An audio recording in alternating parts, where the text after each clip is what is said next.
जय माता दी दोस्तों, welcome back to my channel tarot 2.0। दोस्तों आज मैं आप लोगों को बताऊंगी कि तुला यानी लिब्रा राशि वालों की लाइफ 17 नवंबर के दिन कैसे रहने वाली है।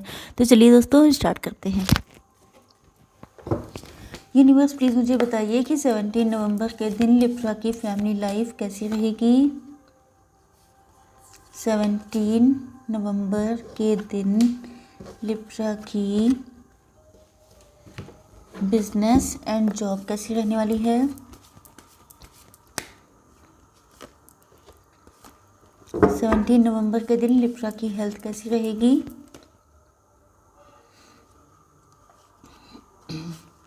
एंड 17 नवंबर के दिन लिब्रा की love life and marital life कैसी रहने वाली है।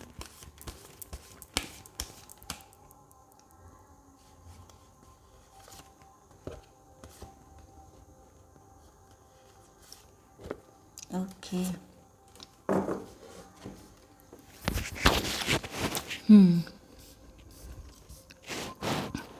देखिए, बॉटम ऑफ द डेक आ चुका है डेथ का कार्ड। इसका मतलब ये है कि आपके पार्टनर के साथ आपका रिलेशनशिप ख़त्म हो चुका है, या तो आपका डिवोर्स हो चुका है, या सेपरेशन हो चुका है, या आप लोगों ने मूव ऑन कर लिया है। कुछ लोगों के लिए ऐसा भी लग रहा है जैसे आपके अंदर बहुत कुछ ख़त्म हो चुका है, आपका नेचर बहुत चेंज हो चुका है, आप बिल्कुल ट्रांसफॉर्म हो चुके हैं। आपका जो ओल्ड सेल्फ था वो ख़त्म कर दिया है आपने, या ख़त्म हो गया है सिचुएशंस के अकॉर्डिंग।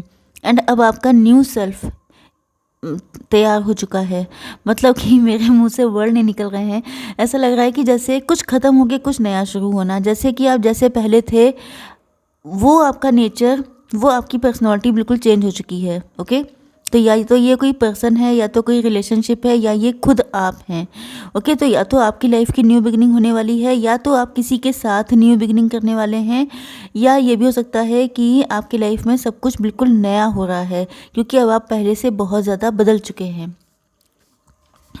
देखिए, होता क्या है कि अगर डेथ वाली कंडीशन, डेथ का मतलब क्या होता है, मेन चीज़ देखिए, इसका मतलब तो बहुत ही ज़्यादा फिलोसफिकल एंड गहरा है, लेकिन मेन चीज़ ये है कि आपको शॉर्ट टर्म में अगर मैं समझाऊं तो जो चीज़ें, जो सिचुएशंस पुरानी हो जाती हैं, जो टॉक्सिसिटी क्रिएट करती हैं, जो आपके दिमाग में बहुत ज़्यादा नेगेटिविटी भरती हैं, उन सारी चीज़ों का एंड हो जाना भी डेथ ही कहलाता है।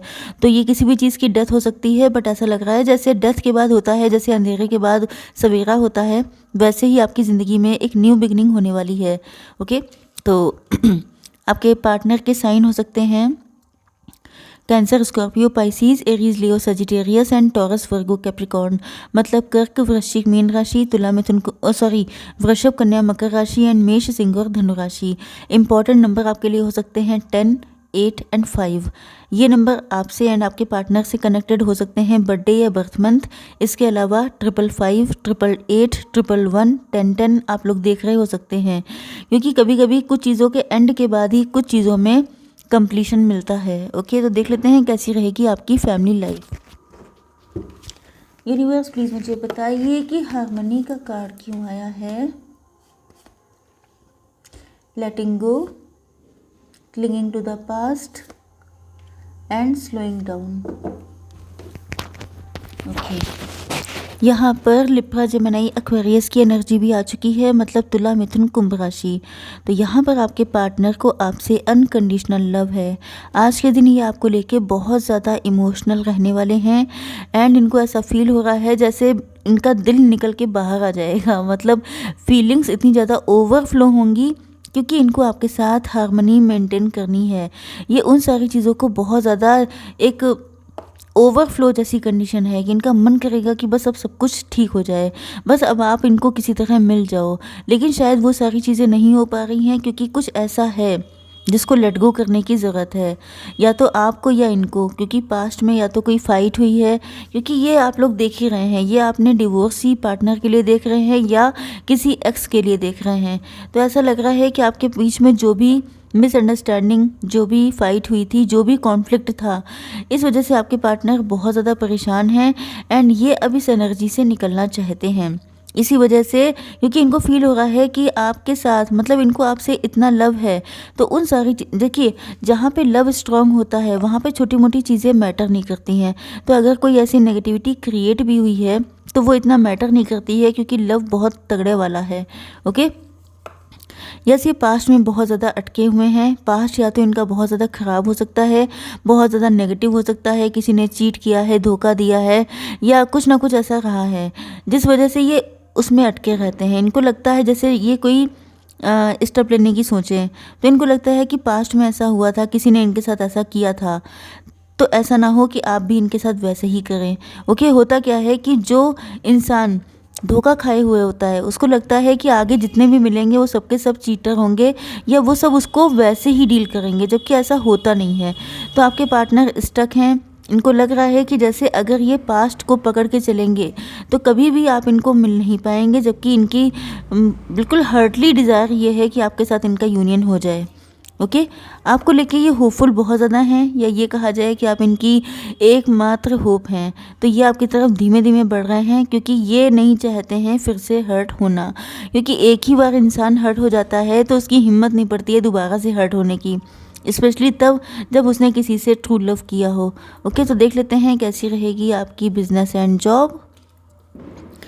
आप लोग बहुत ज़्यादा रिस्पॉन्सिबल पर्सन हैं अपने काम को लेके, या अपनी फैमिली, मतलब आपके ऊपर जो भी रिस्पॉन्सिबिलिटी दी जाती है, आप लोग मैनेजर पोजीशन पे हो सकते हैं, एंड आप लोग काफ़ी ज़्यादा रिस्पॉन्सिबल हैं, काफ़ी ज़्यादा मतलब प्रोवाइडर टाइप के हैं, मतलब दूसरों की हेल्प कर देना। आप जो भी काम करते हैं उसमें आप इतने सच्चे दिल से काम करते हैं कि जिस वजह से लोगों को लगता है कि आपके लिए तो इजी है, एंड लोग आपके ऊपर अपना काम डाल देते हैं। एंड मुझे ऐसा लग रहा है जैसे आजकल आप इतना काम कर रहे हैं कि आप लोग बिल्कुल परेशान हो चुके हैं, आपके अंदर बहुत ज़्यादा लोड बढ़ गया है, क्योंकि आप लोग इमोशनल हैं, क्योंकि आपसे अगर कोई थोड़ा सा भी अपनी मजबूरी किसी ने बता दी तो वही चीज़ है कि लोग आपका फ़ायदा उठा रहे हैं, एंड आपके ऊपर लोड बढ़ता चला जा रहा है। इस चीज़ को लेके भी आप लोग काफ़ी ज़्यादा परेशान हैं। ओके, यस, आपकी हेल्थ के लिए ऐसा लग रहा है कि आप लोग देखिए छोटे छोटे स्टेप ले रहे हैं, या तो आपके अंदर कोई गिल्ट है, या तो आप ओवरलोडेड हो चुके हैं, एग्जॉस्ट हो चुके हैं, परेशान हो चुके हैं। आप चाहते हैं पैसे के बढ़ना, लेकिन पैसा या मनी या आपका बिजनेस या जो भी आप कर रहे हैं वो शायद उस स्पीड में नहीं बढ़ रहा है जिस स्पीड में आप चाहते हैं, एंड ये चीज़ भी आपको काफ़ी ज़्यादा एग्जॉस्ट कर रही है। आप सोच रहे हैं कि जब मैं इतना हार्डवर्क कर रहा हूँ या कर रही हूँ तो मुझे क्यों नहीं रिस्पॉन्स मिल रहा है, एंड इस वजह से भी आप काफ़ी ज़्यादा परेशान हो सकते हैं, काफ़ी टेंशन एंग्जाइटी हो सकती है आपको। ओके, तो चलिए देख लेते हैं कैसी रहेगी आपकी love life and marital life. Universe please मुझे बताइए कि अंडरस्टैंडिंग का कार्ड क्यों आया है। पेशेंस, ओ माय गॉड, इसको मैं ऐसे कर दूं, पार्टिसिपेशन एंड मैच्योरिटी। ओके, तो यहाँ पर कैंसर, स्कॉर्पियो, पाइसिस की एनर्जी आ चुकी है, वो स्टार्टिंग से आ रही है, मतलब कर्क, वृश्चिक, मीन राशि। ओके, नंबर इंपॉर्टेंट है 7 और 4।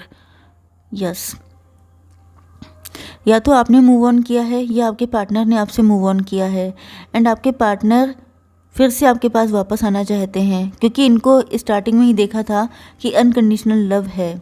ओके, जब अनकंडीशनल लव है तो ये आपको छोड़ के कहाँ जाएंगे, लौट के फिर वहीं पे आना है, क्योंकि जो बात आप में है वो कहीं और है ही नहीं। एंड एक बार अगर किसी को ट्रू लव हो जाता है तो फिर वो कभी छोड़ के जा ही नहीं सकता है, क्योंकि इसका दिल वहीं पे अटका रहता है। तो ऐसा लग रहा है कि आपके पार्टनर अगर आपको छोड़ के गए थे तो ये डेफिनेटली आपके पास ही वापस आ रहे हैं। ओके, ओह शिट, ये कार्ड मुझे दिखाना नहीं होता है, जबकि मैंने यहाँ पे सब जगह चिट लगा रखी है, लेकिन इस पे लगाना, इस पे निकल गई है, इस वजह से दिक्कत हो जाती है। ओके, तो यस, आपके पार्टनर बहुत ज़्यादा पेन में हैं। ऐसा लगता है कि आपसे ट्रू लव तो करते हैं, लेकिन शायद इनकी फाइनेंशियल लाइफ में दिक्कतें चल रही हैं, या कुछ ऐसा है जिस वजह से इनके फाइनेंशियल इश्यूज चल रहे हो सकते हैं, जिस वजह से ये शायद मतलब ये आपके प्रोवाइडर बनना चाहते हैं, ये आपको प्रोटेक्ट करना चाहते हैं, ये आपकी रिस्पॉन्सिबिलिटी लेना चाहते हैं, लेकिन शायद कुछ चीज़ें हैं जिसकी वजह से ये आपकी तरफ आ नहीं पा रहे हैं। तो ये चीज़ इनको बहुत ज़्यादा पेन दे रही है। इनको लग रहा है कि आखिर कब तक इंतज़ार करना पड़ेगा, पूरी ज़िंदगी निकली जा रही है इंतज़ार में, आखिर कब आप इनको मिलोगे, तो ये ईश्वर से इसी तरह की बातें कर रहे हैं, दुआएं कर रहे हैं, मन्नतें कर रहे हैं, सब चीज़ें ठीक हो जाएं, ठीक हो जाएं, लेकिन एक लिमिट तक ही अगर इंसान वेट कर पाता है। तो अब ये बहुत ज़्यादा रो रहे हैं, परेशान हो रहे हैं कि पता नहीं आपका यूनियन लिखा भी है कि नहीं, कभी आप एक हो पाएंगे कि नहीं, ये हमेशा ही इन्हीं सब दिक्कतों में उलझे रहेंगे, या इनको कभी इनका ट्रू लव मिलेगा भी कि नहीं। तो ये है सबसे बड़ी दिक्कत। किस्मत को साथ चाहते हैं लेकिन स्टक हैं, क्योंकि किस्मत शायद इनके साथ नहीं है, या जिस तरह इन्होंने सोचा था कि किस्मत आपको मिलवा देगी या जब सही टाइम आएगा तो आपका यूनियन हो जाएगा, लेकिन ऐसा कुछ भी होते दिखाई नहीं पड़ रहा है। काम का लोड बहुत है, जैसा चाह रहे थे कि इस टाइम तक का, जैसे इन्होंने कोई टाइम पीरियड डिसाइड किया होगा कि इस टाइम तक का मैं फाइनेंशियली स्टेबल भी हो जाऊंगा या हो जाऊंगी, एंड मेरे ऊपर से लोड भी कम हो जाएगा, एंड मैं अपने पार्टनर से यूनियन कर लूँगा।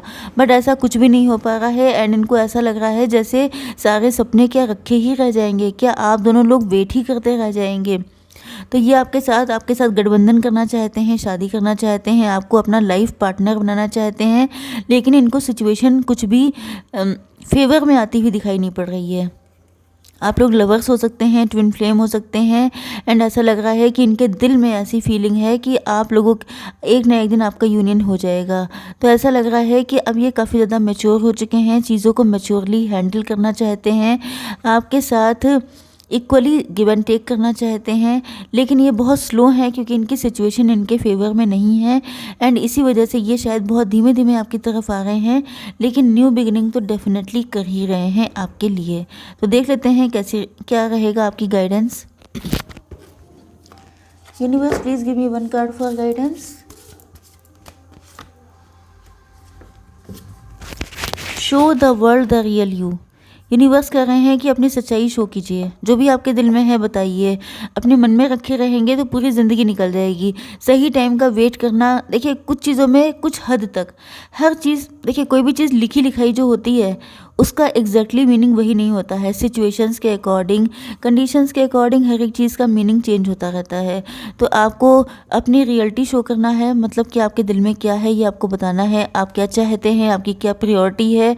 टाइम निकल जाएगा, आप वेट करते रह जाएंगे, तो बेटर ये है कि अपनी सच्चाई दिखाइए दूसरों को।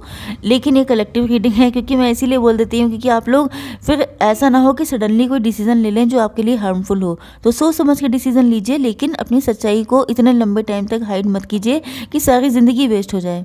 ओके, तो आई होप सो कि रीडिंग आपको पसंद आई होगी। Please do like, share and subscribe. जय माता दी।